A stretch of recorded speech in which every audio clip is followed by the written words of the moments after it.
This content is for informational purposes only. You should not construe any such information or other material as legal, tax, investment, financial, or other advice. Nothing contained on here constitutes a solicitation, recommendation, endorsement, or offer by Draper Goren Holm or any third-party service provider to buy or sell any securities or other financial instruments whatsoever. Good morning, friends. Good morning to you too, meticulous magpie.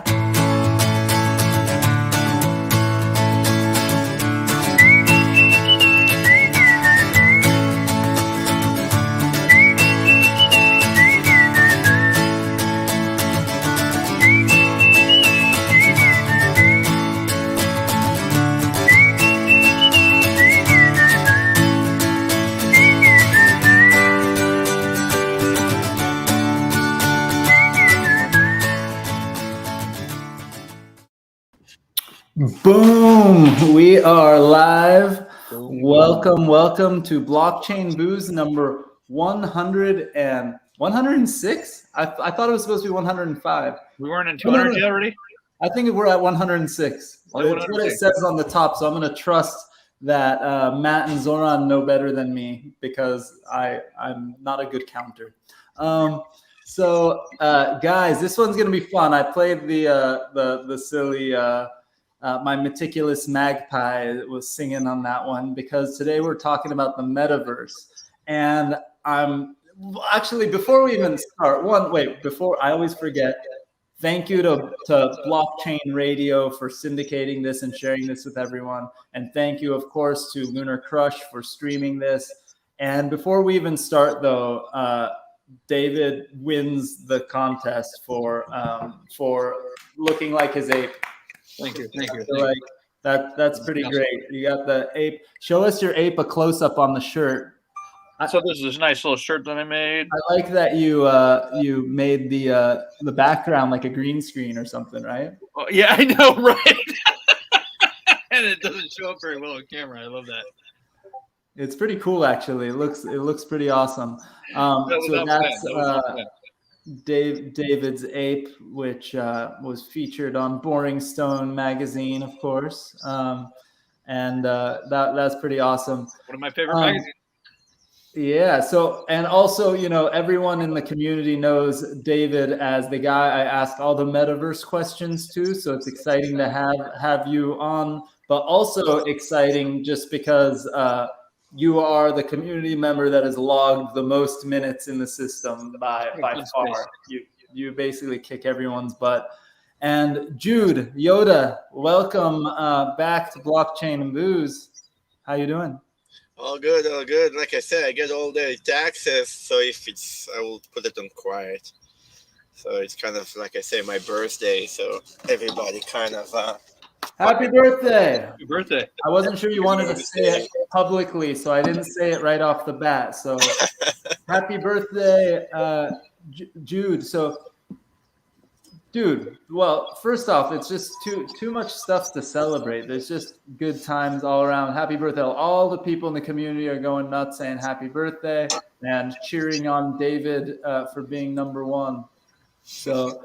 Hey, you know what? And we're not even counting the after hours that we spend in the after hour parties. That's true. You just completely a lot of hours long. Kick everyone's butt. Yeah, I know. Jeremy says nice fez, by the way, and I'm just jealous. It's Jude's birthday, and you win the ape lookalike contest. And look, I'm gonna bring this up just because I'm jealous of David and I want attention for a moment. Look, see, I got these glasses. This is my first week wearing my new glasses that look just like Punk Ape Strong, right? That's pretty good. But I didn't wear the striped shirt. I wasn't prepared, and David wins again. Jude, well, yeah, you usually how are you celebrating your 19th birthday? Wow. Actually, working on launching one of our products, so I'm kind of busy on serving our goals. But I will celebrate after we will launch. It's more important. There is priority in life, Priorities. Well, let's use that as a segue. We can start with the birthday boy. the focus of today is metaverse and metaverse land. Kind of want to like look at it from the real estate perspective, right? But tell me first, before we jump in, give me your background, Jude. Oh yeah, so those that don't know me, I am the founder and CEO of Adam Foundation.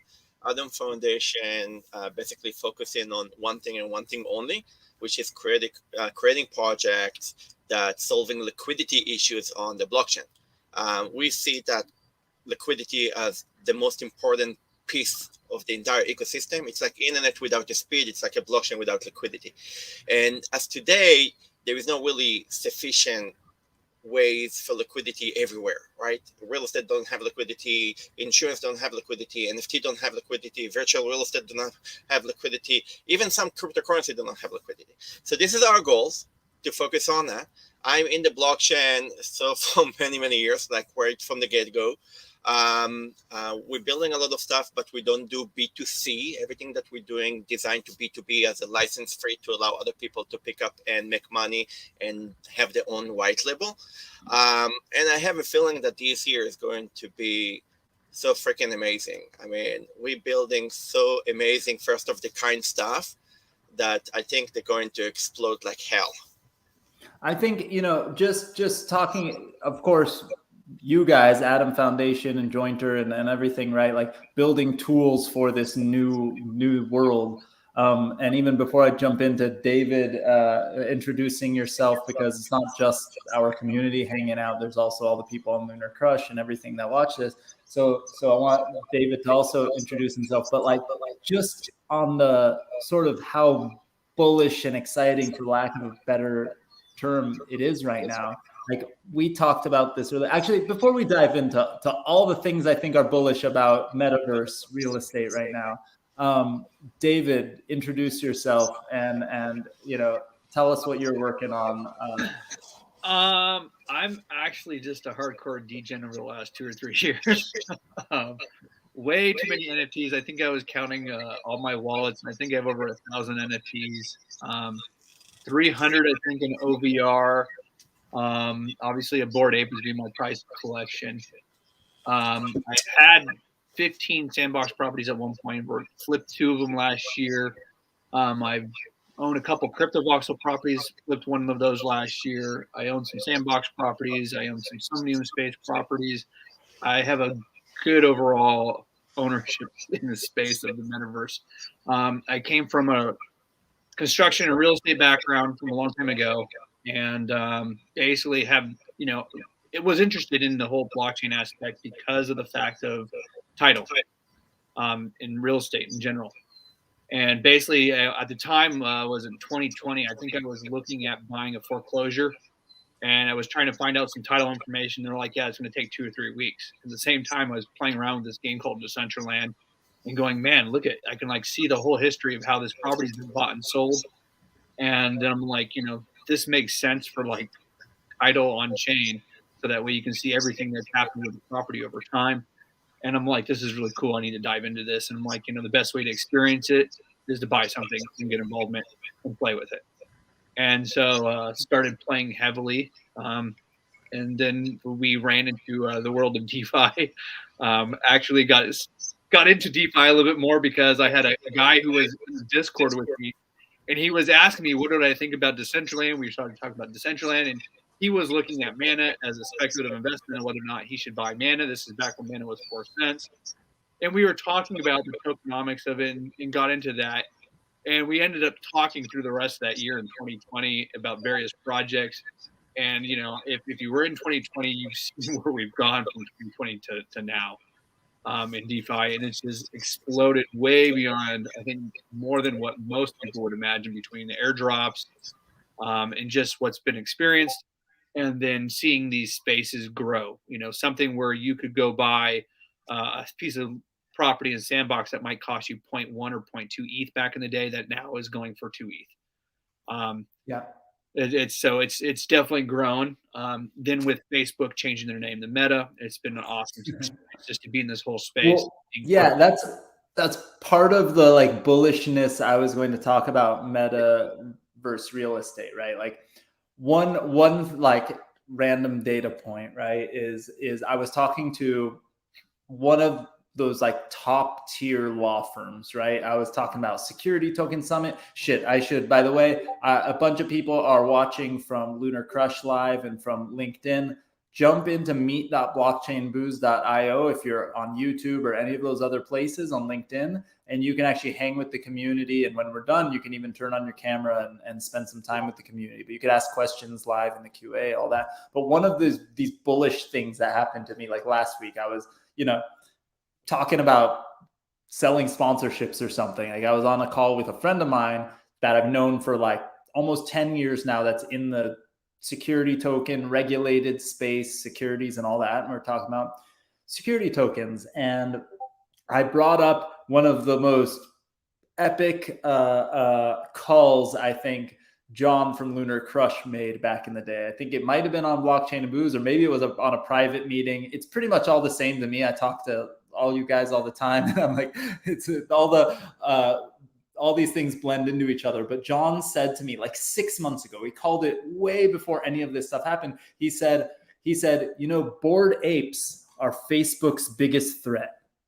And I laughed at him. I think my response was, are you high? Like, I was like, yeah, right. I mean, these are cartoon apes on the internet. They're super fun. I'm a part of the community. I'm super bullish and it's awesome. But like, come on. And John was like, just watch. There's a community that all Lunar Crush does is watch communities and watch that data. And it was blowing up. And then they announced that they're launching a metaverse. They announced the ape coin. They announced all this stuff. And it really is Facebook rebrands to Meta, right? Like all this stuff, it really is true that they probably are Facebook's biggest threat, at least in terms of metaverse and everything that's going on right now. It's wild. And when I was talking to the law firm, I brought this up in conversation to my friend, and he goes, oh yeah, we have many people, like multiple individuals who are in the traditional real estate group who are shifting and training for the metaverse. And I was like, what do you mean? And he's like actual people whose full-time job was real estate, litigation, real estate law, all of this stuff, are training and focusing on the metaverse now. And I was like, not like crypto nerds and all of the weirdos and misfits that have been around for a few years doing crypto stuff are talking about metaverse. He's like, no, traditional real estate people are shifting into training on metaverse and metaverse land and metaverse land sales. So surprisingly, I actually had a tour from an EXP real estate agent, and they've been using a metaverse for their work environment for a long time, apparently. And she actually gave me a tour, and I was I'm still playing around with the metaverse. I was blown away by the fact that they're actually doing business in the metaverse. Now, it's not on the blockchain or anything, but the thing is that they need to meet HR, they need to meet somebody else in the company that they go meet in a metaverse environment. I was just like blown away. I was like, okay, I never envisioned this level that they're doing, which is fascinating. But I mean, and it's funny because, sadly to say, I can wear a Bored Ape sweatshirt through the Arca Arena, over in, some in the Kings Arena or somewhere else, and nobody will recognize the Bored Ape sweatshirt, like unless they're another Bored Ape, right? Yeah. which is sad. It just shows you how early. In 2020 and 2021, both times in May, I wrote an article about how the future is advertising in the metaverse. Did that on LinkedIn on 2020, and then did it again in 2021, and I got 16 views, period. Like hardly any comments. And I wrote about how this is the future advertising, and yet, it mostly ignored. And it's still so early. Yeah, it's wild. So, Jude, I'm sorry, I keep muting your mic because we're getting feedback. So I'm sorry. Oh, okay. So maybe it's my microphone. Try to. Yeah, try. Is it better? I think so. It's when David and I talk. So when you talk, just so all you need to do is not talking, and I will talk, and that will solve the issue. I can't do that. I mean, we're pretty similar. We both can talk a lot. So and talk over each other is the way we were raised, I think. But yeah. So let's actually talk furthermore about virtual reality and everything. So I think in that point, like David says and you said, everybody can see that something is coming. Everybody know that there is a new world behind the corner. But if something taught me, since Second Life, if everybody remembers Second Life, is that nobody know what nobody knows. I mean, we can assume that land concept and virtual world, like the Pokemon game. Someday you will go walk in the street and you will see a building and there is advertising, virtual advertising on it, and everything look cool. But who is going to win? Is it Facebook? Is it this land? Is it Microsoft land? Is it Joe Schmo land? I mean, you may buy the wrong land.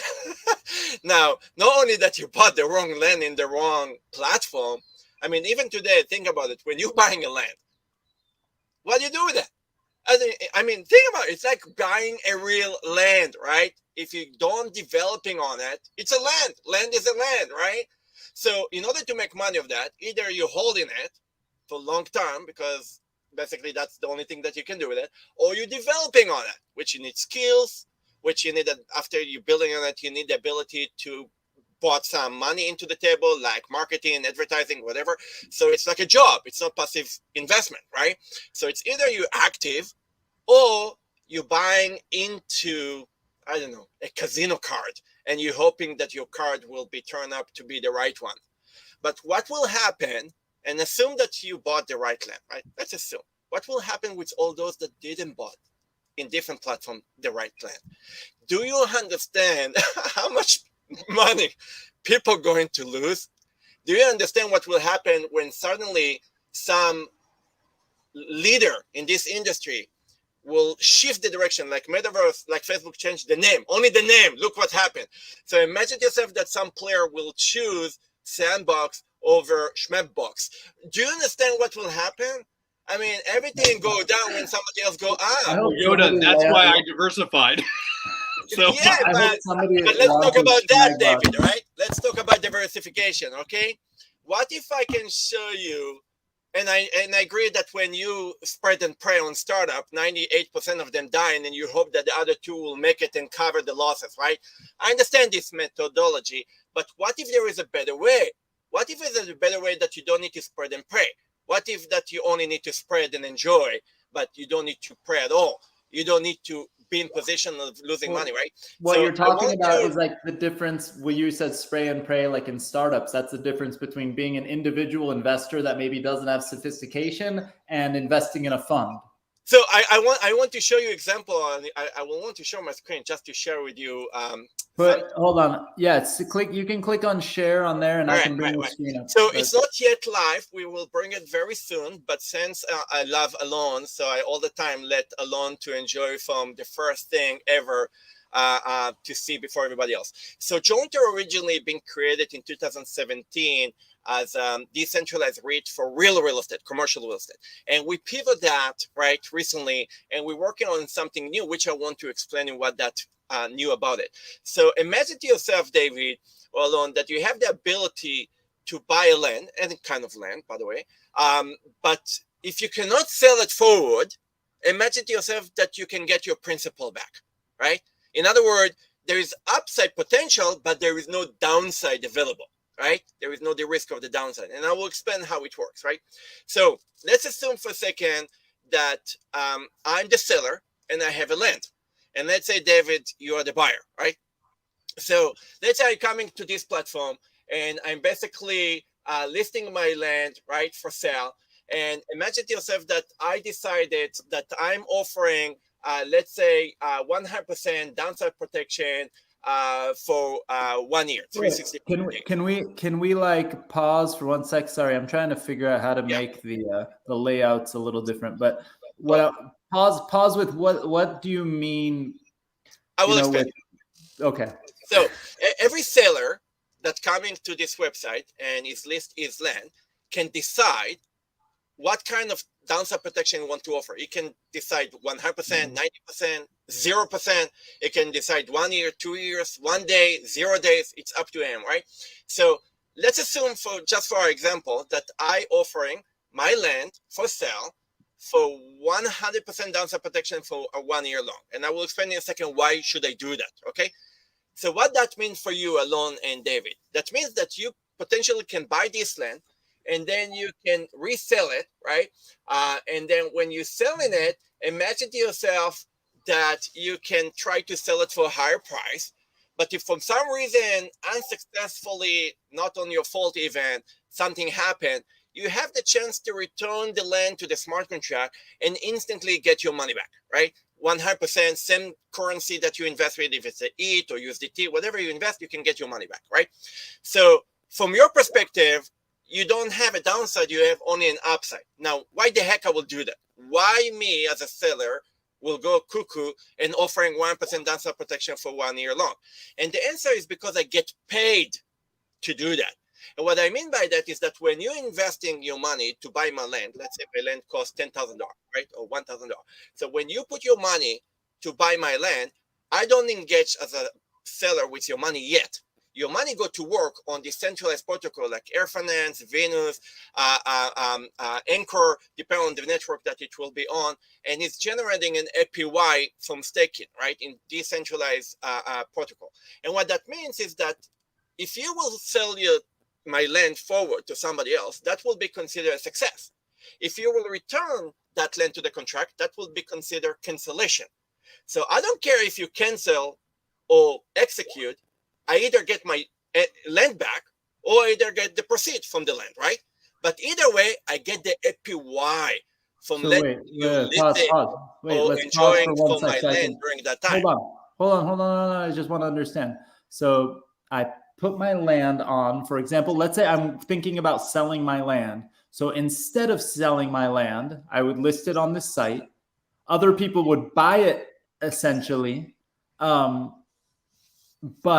the downside protection is that it's locked and we're both receiving the APY of the money that they. No, we're not both receiving the APY.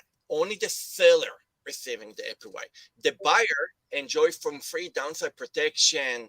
Oh, so if they leave it on the platform without taking it off the platform, they have their downside protection. If the price goes down, they can let it go and take their money back. The other person keeps the interest. So imagine to yourself, I will give you an example. Imagine to yourself that I'm a ETH holder or I'm a USDT conservative player that doesn't like to risk my money because I'm institutional. Okay. I can come over here and I can buy any land that I want, right? I can even spread my money all over. And I don't know which one is going to make it, right? Because we said there is many platforms, and in the platform there is many type of lands. So I'm going to buy everything from $1 to zillion billion, right?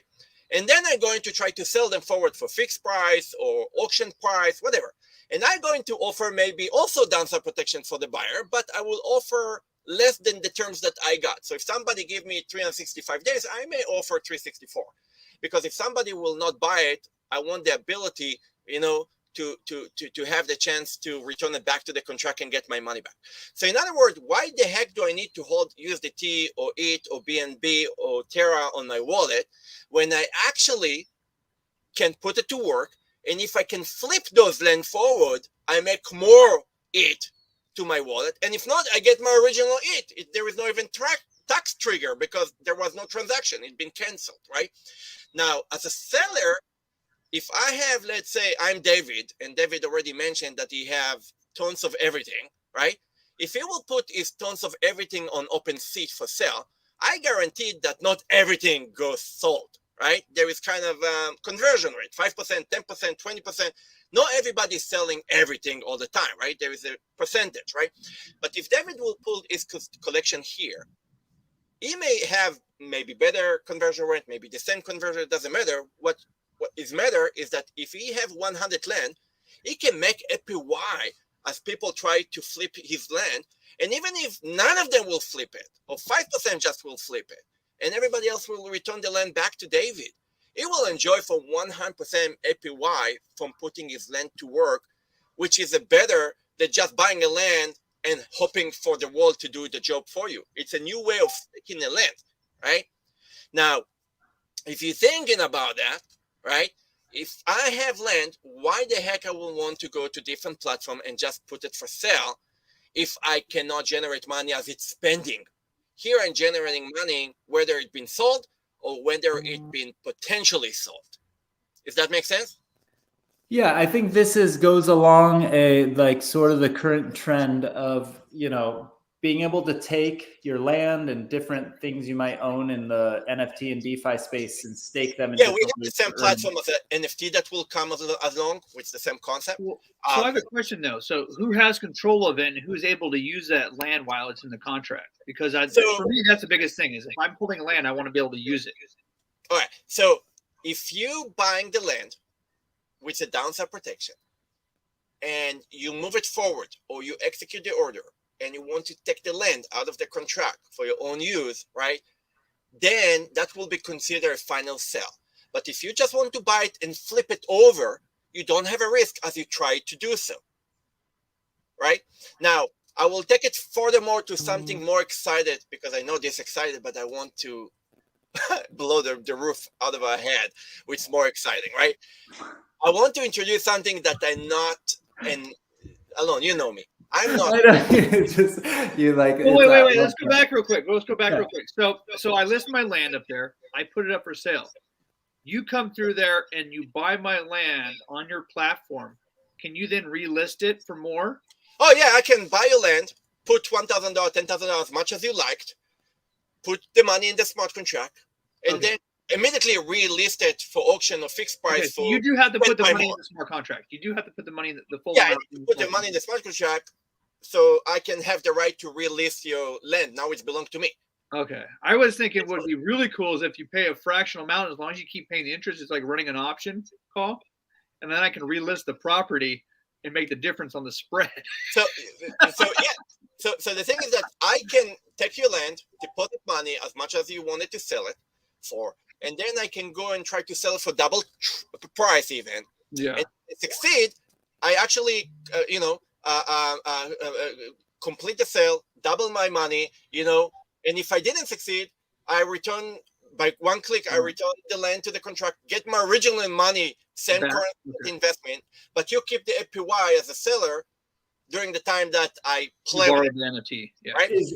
What's the trigger if the NFT changes hands, then it unwinds the contract? Yeah, but changing hands, it's not relisting in a new contract. Changing hands is actually taking out of the smart contract. It never leaves a contract. It sounds like. Oh, so the only way to list it at a higher price is on your platform. You can't list it at a higher price on OpenSea or something. Actually, you can. OpenSea can support it, and you can actually take and list the contract over there. It's not a problem. You can take it out of this platform and use it everywhere.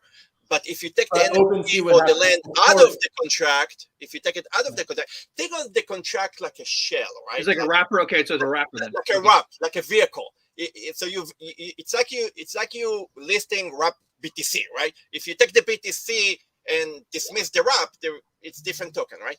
So as long as it's wrapped, you can relist it, right? Makes sense. Now, more exciting, Alon and David, is the next thing.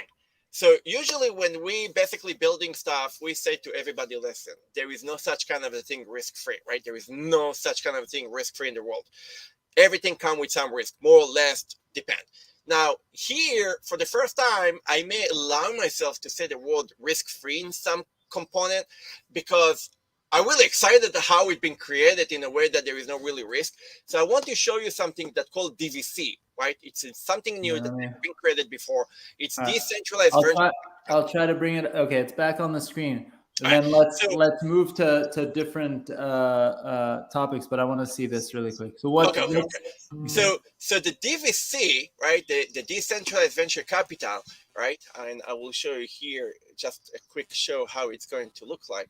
So the DVC is basically ability to do open basically a venture capital and raise money by myself or from other people like an LPs, right? Everybody can open their own DVCs, and then everybody can set up the criteria of what the DVC will buy, right?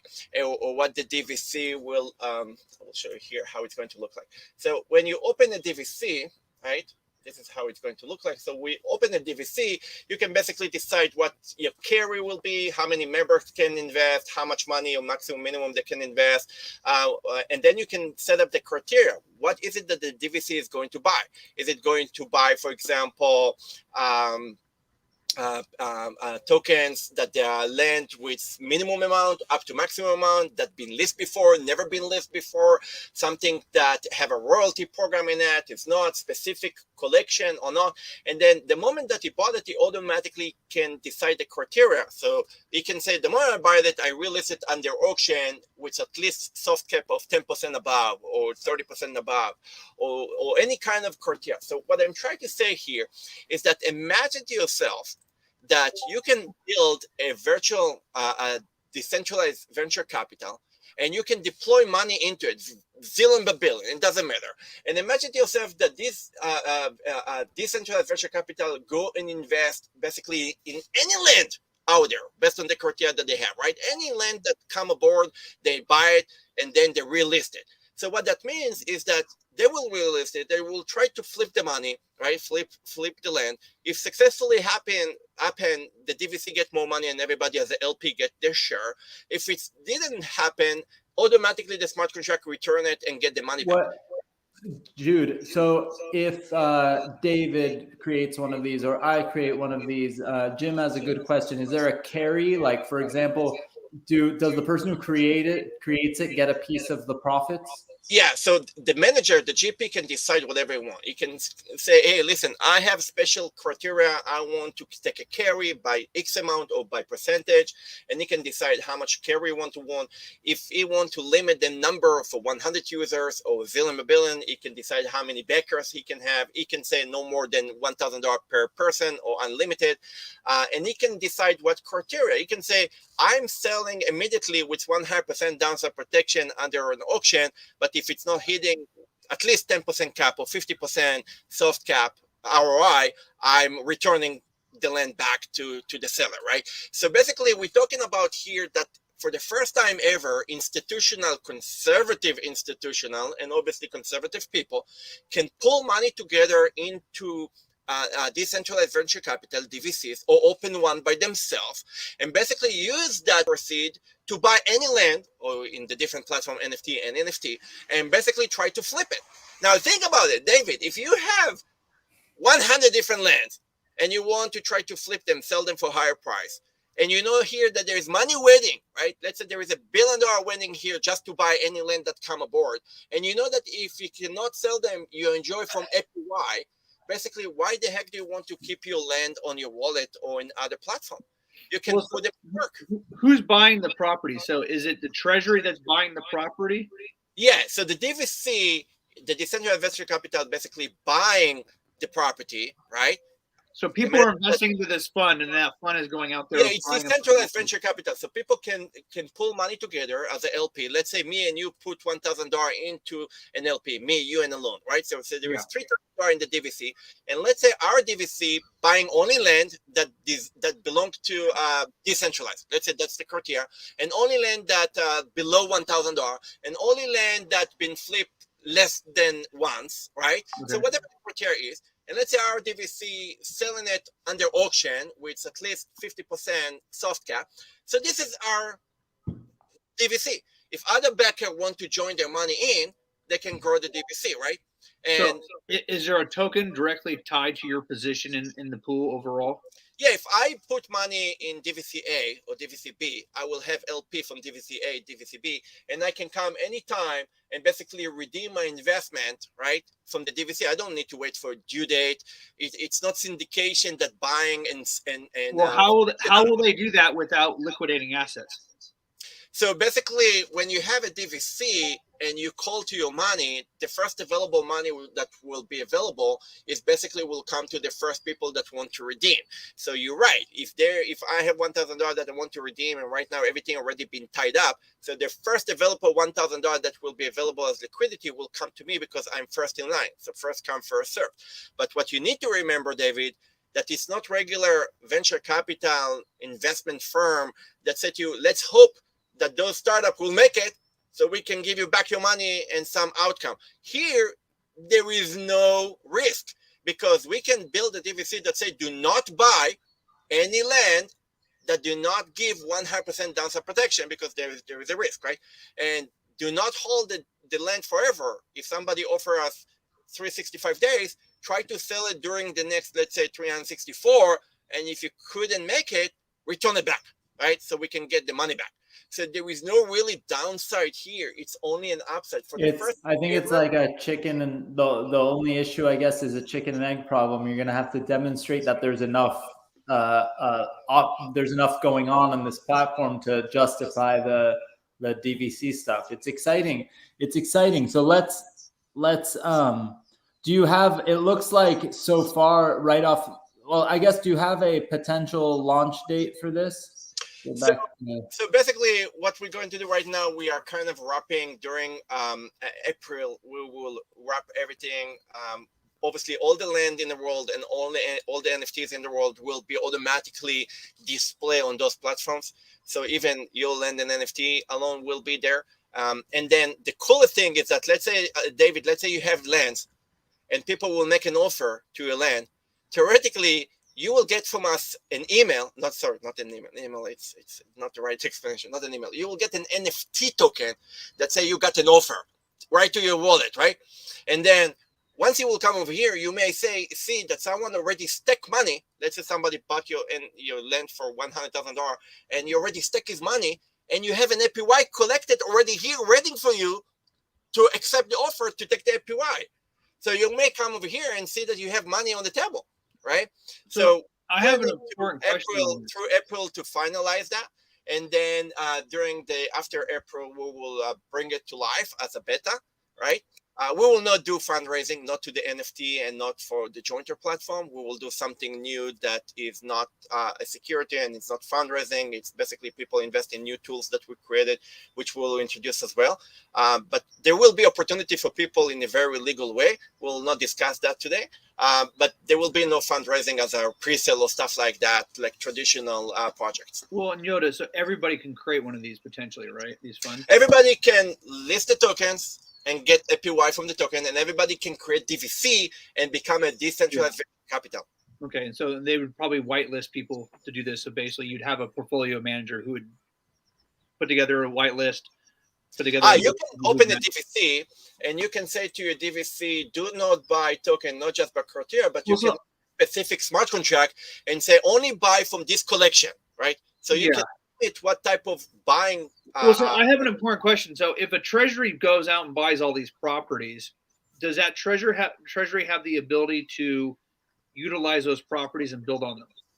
So in order to build on it, right, you need to take the property out of the contract, right, and upload that to someplace else that you can do that. So that's my risk. So that's my biggest concern. So where I think this would be beautiful, because I can totally see this as a future. Let's say you're a REIT company and you want to own a REIT of virtual properties, right? The thing is if we've invested in this treasury is sitting on all this property, it doesn't make sense for that treasury just to sit on property and not use it. It's a cool idea what you mentioned. So if we can take that property, either develop it out ourselves to make income from it, or take that property and lease it out for other people to use while we're sitting in our treasury, that would be awesome. There needs to be, I think that the platforms, I think there is a future, because, for example, I hung out with a couple of our community members, the BB Studios guys who are in the chat today. I hung out with them, and by the way, they did an rad PO-op yesterday, and I was so stoked. I came in late, and I literally minted the last PO-op. I got 1,000 out of 1,000, which is pretty awesome. But I talked for a minute about it. And one of the things that I was thinking about is, I own a property, right? It would be awesome to let somebody else use a property. And I think that the platforms are going to have to natively come up with ways to kind of delegate properties or share them with someone. Property rights for leases. Yeah. So I'm wondering if Jude could add to the contract at some point a way to delegate if you own a property, if this DVC owns a property, what's the address of what's the kind of owner user ID that will be able to, build on that property? It probably depends on the platform. So one of the cool things about CryptoVoxels is in CryptoVoxels, you can actually sign addresses to actually who are able to operate and change a property. That's what I was saying, is it natively has to be built into Decentraland and to the sandbox and to everyone else. So David and Alon, what you're saying is very interesting, because what you're saying, David, okay, I have a land, I get an APY, but if I can do double down and somebody during that 365 days also can basically, as he tried to flip it, he also basically have not lost opportunity, even money out of that. So what I'm looking at, and let's say we put funds together to go buy a whole island. When you have a property and you have a land and you want to appreciate, right? Let's say you want to appreciate the land, so it will be, more sexy or more lucrative for somebody to buy it. So I can check with our team if when the smart contract holding the land, can the smart contract give a permission for the temporary buyer and access to work on the land. But if he can sell, that means all his work do not belong to him, it belongs to the seller. Because if you can sell, it may be interesting because it may kind of push people not to cancel, even though the seller doesn't mind. He will get money either way. But it may push people not to sell after you start building on it and you have kind of skin in the game, Yeah, I think that's a really important thing. Like you're talking about traditional real estate, right? I might buy, a fund will buy thousands of acres of land or certain properties and whatever. And very rarely do they buy it just to hold it empty sitting there, right? It reminds me a combination, there is some after the subprime, people become to be very, very creative with real estate, right? They kind of did lease to own or combination and say, listen, let me try to sell your house. If I succeed, I will buy it from you, right? Or reverse buying, and many concepts that reducing the risk because the market was so hurting, sellers that they didn't mind to be creative with the buyers. And here, I think if I want to take your land, David, and try to flip them, I'm less crazy than you are. I don't spread my money on land just because I think they may make it. It seems to me. I did one. I tested one just for proof of liquidity. I don't plan to selling the others at all. I don't like lottery. I don't like No, I plan on using it. The thing is I plan on using it for advertising. I've had over 3,000 people come to each one of my properties, and so I've seen that, just the aspect of where it's going. And I think it's great. One of the things I created a COVID museum in crypto voxels, and I made all these NFTs associated with COVID in 2020, and I have them all on display. So I can try. I mean, for me, I try to create tools that not only will bring liquidity to the industry, but also will keep people as a passive investors, because people don't like. Yeah. Well, no, and I love that. I love that idea, because imagine we create a fund, and this whole fund goes and buys a whole island in crypto voxels. Now you own the whole island, and we lease out the different properties in the crypto voxels, and people pay for that lease option, right? They want a 6 month. They want to do an event. They want to do an event. So they say, hey, I can rent this for 3 months. You're collecting interest on that rent while they are in possession of it, which allows them to modify it, and all those funds go back to the treasury. Wait, has anyone built out? Because building, like Jude said. Just a second, Alon. David, what you say now, it's make more sense. If the DVC is the one that leasing that, right? Yep.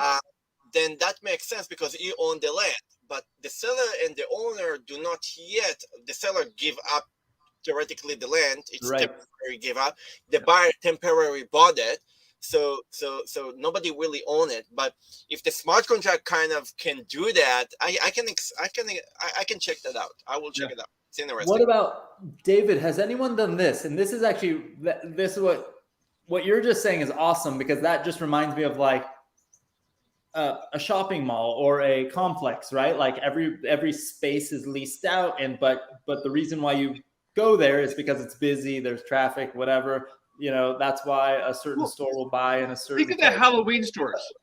Yeah, but what about? Has anyone built like a convention center by like 8x8 land, or probably even bigger? I'm working on that. I'm working on the convention center.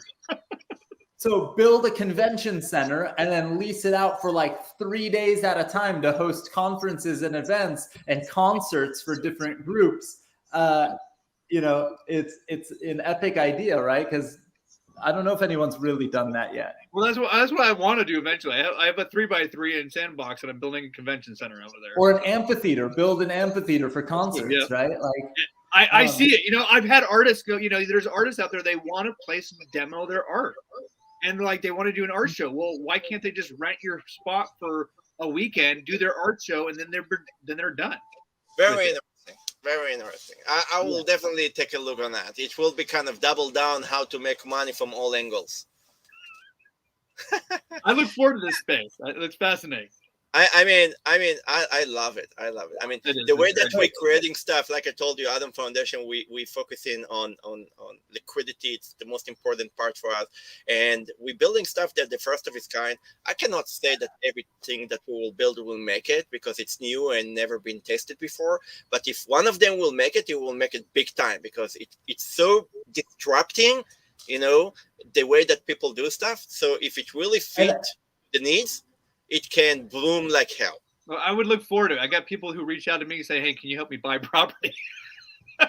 Well, yeah, I mean, why they do that? They do that because they're thinking that you have secret sauce and you know something that they don't know, right? But here, I can go and spread and buy whatever I want, and I don't need to preach, and just can buy it, flip it. If I make it, I make it. If I don't make it, I get my money back. I don't care. Well, I think we're still in the age of flipping. Eventually, there are going to be people who decide, hey, let's actually hold on to this stuff and figure this out and do stuff with it. And that's where I'm trying to work. I'm like laughing my ass off at the chat room right now. People with ideas of what to build in the metaverse. Coop has the best one. I'm not going to say it all out. And Jim, I don't think that's what Coop was talking about. And here I'll allude to it by saying Jim and Coop regularly like to take their shirts off during our streams. I think I know. But that's awesome. What's up, Greg? All right. So I think that what we're getting at here, and we didn't even dive into a lot of specifics because I feel like there is like a lot every to single there platform. There is Well, I think that 100%. And the whole point is that we need sorry, these stupid comments are so good. We need the marketplace to become more mature, right? Because maybe I'm focused on building and I want to buy this land so I can build fun art galleries or fun experiences or do blockchain booze meetups in the metaverse and sell Punk Ape Strong hats and goofy things like that. And somebody else wants to do their thing. And David wants to build a convention center or a concert hall. But if there isn't, the more liquidity, the more financial products are built on top, it becomes more and more like real world real estate, right? And it becomes a little more exciting. And I think there is probably going to be one main or a couple main metaverses that everyone participates in. But I think the shift is kind of like, it's like gaming, right? Like everyone has their games. Jude, you talked about Pokemon earlier, right? Like everyone has their games and everyone has their places. Everyone has their home countries and their homeland and their favorite place to live. I think it's going to happen similarly with metaverses, right? Different ones will be better. Yeah, but Alon, you need to take under consideration. You need to take under consideration, like the internet, when you started and you had AOL. I don't use AOL. I mean, no, I don't know if David does. Well, I'm going to tell you, it's happening a lot. It's happening. David, My daughter came to me last night, and she plays Roblox. She said, "Dad, I found 23 levels that have Bitcoin or Doge in the Roblox game." So, David, my son called me over because he drank the Ethereum crystals in the game, and he turned into a Bored Ape. You don't have a land from Second Life? I have no land for Second Life. You can't own it. Well, why not? I mean, they just now, they're the first to be there. I was in Second Life a long time ago, and I played it, and I'm like, I don't know what I'm doing here. I'm a builder. I like buying things and building with it. If I can't do that, I'm like, I think somewhere we can agree that like you used to have forum back there that people X% was active and typing, and the other majority just reviewing and reading. well, Same thing in the crypto industry. You have people that they're active and they're leaders and they're brainstorming what's going to be the next thing big, and there is those that just follow or syndicate the money for those that can manage that for them. A lot of people do not have the time, the knowledge, the willing to build or develop or think. I mean, look on Alon. I mean, Alon. the turning point in Decentraland was the audience. Is part of our community, and he see whatever we see, and he can tell you that he can never see what's going to be next coming. It just it changes all the right time. in the beginning of the call, you say to the guy, "What the heck are you talking about? Hip Facebook? You remember Alon?" I mean, when somebody talking with you about something in the ground floor, it sounds like he's a cuckoo, you know. And I'm like you. When you become believer, it's a little bit too late. You mean you almost at But that's part of why you participate and you do what David is doing, what you're doing, what I'm doing, you're doing what the community is doing, and building in all these places. I messaged a crew today, just goofing around, and I messaged a crew that's doing a metaverse on Tezos. And when I shared on Twitter, like, yo, I want to hang out, somebody retweeted my tweet and said, here are like 4 metaverses launching just on Tezos for you to check out. And that's just a part of it, right? And then when we're talking about Sandbox, I finally bought that parcel on Sandbox today. I have some land. Yesterday, we didn't even talk about this. One of the things I want to talk about is yesterday, Jason, who's been on the show a bunch of times, Jason the Ape, the Hustle House on Twitter, took his ape and he drank 2 of his serums that he had to create 2 mutant apes, right? This is Jason, by the way. I gotta show this. This is Jason the ape. He drank the juice last night and he created 2 mutants, and he was conflicted a little bit about it because it's a crazy investment decision. It's a lot of money when you do that. And a big factor in why he did it was because the rumors are, we don't even know for sure, is that apes and mutants will probably get plots of land in the Yuga Labs metaverse, in the Bored Ape metaverse. And so he factored in that to his decision, and he wanted to drink his juice last night before any snapshots were potentially taken to decide who gets the land. And that's a crazy thing. These are like tens of thousands of dollar decisions or $100,000 decisions, right? Like it's a wild world, and we're just the beginning, right? Just the beginning, and that's the real exciting part. So we don't have much time. I don't know if I'll even hit many or any of the questions in the QA, unfortunately. But David, I want to ask you. We talk about Sandbox and Decentraland all the time. What are a couple of the others you're looking at or experimenting with right now? Are there any ones that you're most excited for, or mostly those? Well, so Decentraland was kind of my entry. I'm really excited to see Sandbox. It's still growing. You get a lot for what you buy when you buy a Sandbox property, which is kind of cool. So I'm really working on trying to develop that out. I eventually do want to go back and do my Decentraland. I'm also interested in some of the other technologies. OVR, which is for augmented reality. I own over 300 augmented reality locations, and those are actually, it's like an overlay map grid over the actual world. We're talking about like Super World? It's kind of like Super World, yeah. I guess I would say it's competitor to Super World. Super World's another one. I own some Super World as well. And so I'm really like curious on that aspect. Like I was at a museum, and I bought property in the museum, so I'm walking around my phone, seeing, okay, yeah, I own this spot. I'm like to my daughter, hey, we're gonna be able to put your NFT artwork in here.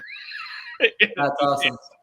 Yeah, I'm pretty soon, just to tell the community, I'm gonna take the augmented reality part of Super World soon, and I think I'm going to create some things on my hiking trails that I always go to and post about. So there will be some kind of scavenger hunt where you could claim some NFTs and check out a gallery like in the middle of the hike kind of thing. So you'll go up to the top of the mountain and there'll be like me standing there, like, so you could take a selfie with me and like some goofy stuff like that. It'll be really fun. Well, that's what I'm looking forward to, because I think we're going to see more of that. I think we're a little ways off from the augmented reality glasses for Google and Apple, but I think we're going to see that over the next 5 to 10 years. So, I mean, we're still really early that space. It's hard to believe it, but we are. But so, yeah, it just, and the thing is I think there's a plethora of metaverses out there. There's Froglands, which is working on something right now. I bought one of those a while back, and they're teaming up with Wicked Craniums and Gutter Cats and making a metaverse that hasn't come out yet, but it's eventually down the roadmap. And so, like, I look at projects like that. I'm also in each one of those, because anything that pretty much has a metaverse, I'm trying to at least get one NFT to get some exposure for my diversification. I've got a fairly good, healthy, diversified metaverse portfolio at this point. It's I mean, it can be more than a full-time job for anyone. And that's the crazy thing, is that like I talk about this all the time, and almost every single time we talk, there's like a new one that I didn't hear about. And like Yoda's saying, there's going to be so many more, and it's hard to predict who's going to be the winner. I mean, I'm hoping somebody from this space is the winner. It could very well be Facebook, Meta, who comes in. Alon, Kyle, my COO texts me here, and he say, I'm listening to you and David, and he say, isn't it remind you, ask me if it's to remind me the days that people used to have Uniswap, and then Banana Swap, and Sushi Swap, and Burger Swap, and Falafel It is. Swap. Everybody's going to have one. Everybody have Food Swap, right? Did somebody say falafel? You know what it's about who drops the most amount. No, but wait, I'm still gonna launch hummus, so nobody the first hummus swap, Alon. Well, the funny thing is, as soon as the ape token dropped, I started tweeting out there to the other metaverses. So who's the next to launch their metaverse token? Because that's the thing. I think it's going to happen. I think every metaverse is going to have their own token. I mean, I all the time when I hear those talks, and I'm in the industry for so fucking long. Every time something booming, everybody's so exciting. But you know what I see all the time? I see that those that do not have reach to the table and knowledge and background and who they know before something before it happened, they're the one to buy the ticket when it's out there, and they're the one that get the dump. It's dumping on their hand again and again and again. I personally get telegram for people crying, say they lost all the money and the houses, and they put mortgage on the houses to participate. Maybe there's a good opportunity to tell people, don't spend money you don't have, and do Alon, you can say that all day long. You can say that all day long. I will admit, I'm a bottom feeder. So I'll wait till a project falls, and then I'll buy it below price after somebody's. I'm that guy who, when you buy it for a half an ETH, David, you are sophisticated. David, you are sophisticated, full-time, dedicated to do that. The entire industry. Can't you tell by his suit? The entire industry is followers, and they get screwed over and over again. It's unfair. It's kind of painful that it's like the days that somebody will tell a story. Look how many billionaires. But then on the other side, look how many poor. Yeah, it's true, but that's why I don't talk about like I bought this ape for this price and now it's worth this much. I literally talk about my participation and all the times I lost in small amounts. All I'm saying is that how I got rewarded and how I learned. I want to say one thing though. There is something unique about this space. Everything is on chain, and if you take the effort to do your due diligence and learn how to watch a wallet, look at the chain, see what's going on, everything's very transparent. You just have to be educated and educate yourself in this space, and you can learn a lot. I think unlike other markets, not be educated for everything. It's too much going on. No, you can't. There's way too much. So fast. Everything moving so fast here. I think it's our responsibility as a community leaders is to try to find a way how to communicate and build stuff and helping people that cannot help themselves. And this is always in my mind. I know how people suffering from be the second to the first, and there is no, in this game, in this industry, there is no second place. There is no room for second place. If you are not the first to buy, the second is the one that paid the ticket. You pay the bill. All the time, the second paid the bill. Well, that's why these hyped up pre-launches and things like that are never really fair. It never feels good. And that's why you wait and see what kind of happens the way David is talking about it. But it's hard to know. Like, I will say, for the apes are a good example, because I watched it happen. And I remember Jason, other people telling me, buy an ape. And I was like, are you crazy? That's a whole ETH. Like, are you nuts? And then it was like, buy it. It's 2 ETH. Are you crazy? And then at a certain point, I started realizing the value outside of it being a speculative thing. And I'm not a speculator. I'm not trading tokens and pumping and dumping and doing things like that. I literally, it's like investments in companies. If I buy it, it's because I want to hold it pretty much forever. I'm the same way in a lot. Right. So with the land, I think of it the same way, but it is really, really hard because it's shiny, right? And all of our friends who aren't in it and haven't been through a cycle and haven't gotten their asses kicked yet, they just see free money falling from the sky. And so they're doing that stupid shit like you're talking about, like mortgaging things, taking money on credit cards. Yeah, that's not worth it. Yeah. It very rarely turns out right, because we're all geniuses until we're not. I'm gonna admit that I FOMO'd into an NFT right before we came in here today, and it was. What was it? Was it a good one? It was a koala. It was a koala. So my buddies are like, yeah, I have this koala. My kids love it because it keeps minting the things on Polygon, with the project, right? And I'm like, okay, that's cool. You know, like his kids get like random NFTs. I do too. That's pretty cool. I looked at the project. They originally minted at like 0.05. The person is, and right now it's at 0.05 again. You know, it's gone up and it's come back down. And anyways, it just happened. They just did a mint, right? They did these mints over the last 3 or 4 days. And so I'm like, oh, I'm gonna go check to see if I can find one. So I found one. The person hadn't minted their extra mint, which was a free mint, you know, what it had. I'm like, oh, that's cool. I can get this, and then I can actually get another free NFT out of it too. And so cool. I bought it. Unfortunately, the person I bought it from originally bought it for 0.55, and I bought it for 0.05. So you did really well. I did really well. I'm getting a discount now. He's getting some money back. Unfortunately, he's out a half an ETH. But the thing is, here's the thing: that person lost some money. Yes. I've done the same thing, but then I just hold those NFTs forever. You can see them all in my wallet. See, I don't end up selling them for the 0.05. So who's really, you know? Yeah, who's ahead? So, but the thing is I looked at the project. It sounds cool. My friend's liking it. His kids like it. He's like, wow, if they're that cheap, I might go buy some more. And I'm like, okay, well, I'm going to buy this. It looks like they're doing some stuff. And that's the biggest thing for me. Is your community still doing something? Even if your floor price and your NFTs have fallen, if your community is still doing something, I'm going to be interested in potentially, you know? And so that's where I think that's the issue, is that there's too many people who look at NFT drops as fundraising for a company. They look at NFTs as shares in a company or equity or something. And they're not that. It's not that. Just looking for the flip. You need to look at, because they're looking at it like an investment opportunity too early for it to be an investment opportunity. Correct. And you should be looking at the team and what they're doing and what's going on. So as a reminder, Alon, Decentraland launches land like 2 years before its final, like its actually opening. Like it opened up in 2020, but they sold land. I think it was in like 2017, 2018 or something like that. Like 2019, a couple of years before. A lot of projects, by the way, David, takes time. OpenSea being created in 2017, right? Yeah, that's it. So even Jointer being created in 2017. Sometimes exactly. So it takes time to get that. But the moment that it's scale, it's boom, right? So it's not everything take immediately. There is no hocus pocus here.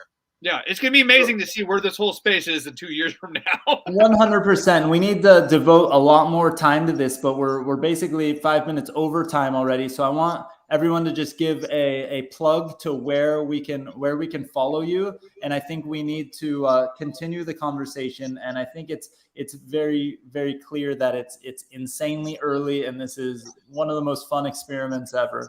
And we're going to keep doing it. And we'll definitely do some more metaverse related stuff. One thing I want to just throw out there, because we're talking about it and talk about delivering on some NFTs and some great stuff. We're going to have LA Blockchain Summit towards the end of the year in October, and it's going to be really, really fun. In person this time? In person at the LA Convention Center. We're working on some crazy stuff, but like, for example, there's going to be a Boring Stone stage. So literally, like, it's going to be all NFT and silly fun talk, like just good times, and awesome people you saw on this show or on the Boring Stone breakdowns will be there. But we're also doing crazy stuff. Like, I just had a conversation. I have no idea if this will happen, but let's just say there are some people who are professional athletes who are sponsored on teams that have big logos of blockchains on them, or are very into NFT campaigns and things, whether it's basketball or soccer or other sports. And we may take a room at the convention center and actually build an indoor soccer field / basketball court to have some like pickup games and some things, or maybe even a basketball tournament. But like, I'm talking about like with some of these crazy professional athletes, but also with like we're sort of, my idea is like, we're going to make it LA Blockchain Summit and NFT festival, right? Like full on fest in terms of artists and fun stuff, and talk about the AR, VR stuff. You know, there's going to be some really, really, really cool stuff. So it's, I think they're asking in the chat, I think it's October 12th and 13th, but it's lablockchainsummit.com. And it'll be fun because it's going to be everything our previous events were, but it's going to be 2 years later, right? We did 2 years of virtual. So it's actually 3 years later, and the space is like orders of magnitude larger now. And so just like so much fun can be had.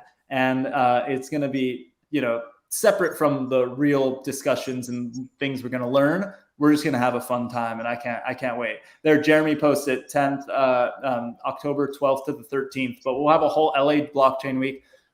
Blockchain Booze is going to be big there. We're going to have a full Blocktoberfest celebration, and it's going to be fun. But Jude, Jointer.io, where else can we follow you? Is that the space? Yeah, so Jointer.io is still displaying the old concept, but during the April, we will shift the entire platform and everything and introduce the marketplace next month. By the way, I forgot to say that everybody that wants a license, we have a license free, so everybody can have their own marketplace, their own look and feel, their own domain. They can even charge their own fees as much as they like. So as I say, we are B2B, right?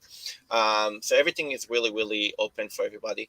And where you can follow us, you can follow me directly on my LinkedIn. But if you really want a good response from our team member, which is faster than me, then we have groups in Twitter, Adam DeFi. Everything you can find how to follow us is on Twitter, Adam DeFi, right? So you can find it over there. Awesome. And David, where do we follow you? I would say just best find me here, right? just log in. I'm either here or on Clubhouse, whether it's Tuesday night or any other time. Well, David, I'll just tell you. What is it on Twitter? It's David W. Rankin. But no, it was like your middle initial or something on there. David W. Rankin. David W. Rankin, but also make sure you follow David on Clubhouse and everywhere else, because he's there. So thank you guys. I really appreciate your time. And I'll see all of you. Actually, let me just throw this up one last time. If you're watching one of the live streams and you want to hang with the community, hop on to meet.blockchainbooze.io right now and come hang. Guys, thank you. I really appreciate you being on. Jude, happy birthday again. Yeah. And I'll talk to you soon. Thanks, everyone. Always a pleasure. Jeremy says to check David's MySpace. Hey, don't forget, come join us in the after parties and the tables. Come talk with us. Yeah, if you come to the tables, come hang out. And then there's an after party to the after party at the tables. Yeah, that's when you come to meet.blockchainbooze.io, you can turn on your camera and hang out with people at the tables. And then you can also watch the chat, because a Zoom link will pop in there for more hang time very, very late at night. All right, guys. Thank you.